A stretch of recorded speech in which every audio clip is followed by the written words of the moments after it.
En Venezuela comenzó el entrenamiento de las llamadas milicias, esto para reforzar la defensa del país ante una eventual invasión de Estados Unidos. Vamos a ver. Civiles venezolanos sin experiencia militar previa se movilizan hacia unidades de milicias para entrenar y fortalecer las defensas del país en respuesta al despliegue militar estadounidense en el Caribe. A unos 30 minutos de Caracas, un campo de entrenamiento de milicianos reunió a más de 300 personas. Rodeado de montañas y aislado de la ciudad, el lugar fue escenario de ejercicios tácticos, entrenamiento de combate en el agua y simulacros de resistencia. Entre los participantes figuran estudiantes, trabajadores y profesionales provenientes de distintas regiones de Venezuela.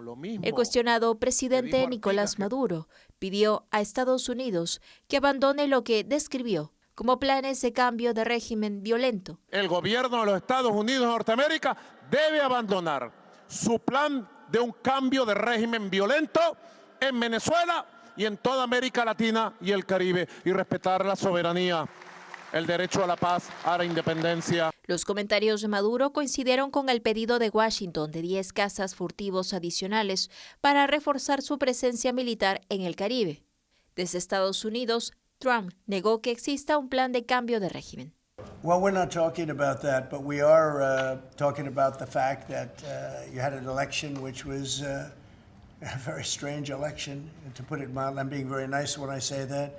I can only say that billions of dollars of drugs are pouring into our country from Venezuela.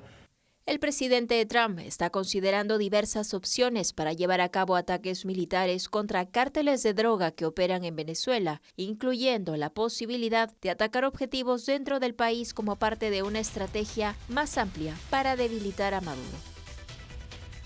Increíble, lo cierto es que Nicolás Maduro ha anunciado que va a haber una movilización para convocar a más de 8 millones de milicianos. Esto también se refuerza este grupo de 4,5 millones que están dentro de ellos.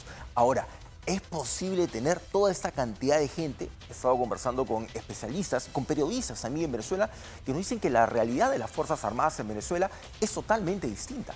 Maduro está llamando a todos estos milicianos, a estos jóvenes, a todas estas personas, porque hay una alta deserción dentro de los militares en Venezuela. Porque obviamente no alcanzan los sueldos, no alcanzan los suministros, la capacidad que tiene para convocar a nuevos miembros es muy baja, tiene una capacidad de convocatoria bajísima. Si bien es cierto, compraron gran cantidad de armamento en la época de la bonanza del petróleo a Rusia y China, nada de eso se ha actualizado, no hay equipo moderno. De hecho, la flota aérea más o menos venezolana, más del 50% está inoperativa, o sea, no funciona. Han comprado hace poco drones a Irán, pero no hay ninguna operación que se realice entre las fuerzas de tierra, las fuerzas de aire y las fuerzas en el mar. O sea, no hay una operación conjunta. Entonces no hay una coordinación, que es lo que señalan los periodistas, entre todas esas fuerzas. Y eso ha quedado bien claro con algunas operaciones que han realizado con Colombia. Ahora que Nicolás Maduro a veces habla bien y a veces habla mal de Gustavo Petro, ¿no? Claro. Han realizado operaciones conjuntas contra el narcotráfico y nos contaban periodistas venezolanos, la diferencia es abismal. O sea, no hay equipo, no hay preparación de las Fuerzas Armadas, hay muy poco personal, el armamento con el que tienen es muy antiguo, muchos no funcionan. Y ahí es donde viene la razón por la cual él está llamando a milicianos, y eso forma parte de una campaña. Quiere hacer creer a la gente, o quiere hacerle creer al mundo que tienen capacidad de responder ante el ejército de la nación más poderosa del mundo. Y es que ahí se nota y se evidencia una vez más que habrá sido su vicepresidente, pero Nicolás Maduro no es ni siquiera la sombra de Hugo Chávez. Hugo Chávez primero, que era militar.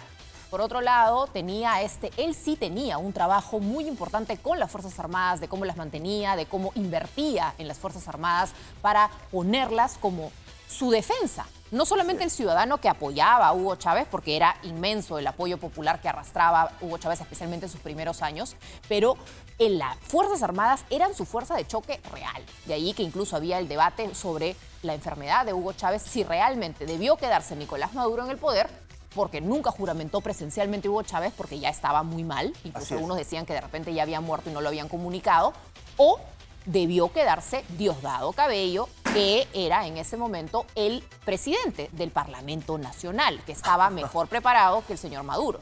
Así es, lo cierto es que lejos de trabajar en un reforzamiento de las Fuerzas Armadas o de capacitarlos o de renovar el equipo, se han preocupado de reforzar el tema ideológico, ¿no? Exacto. O sea, no el La tema propaganda. real operativo.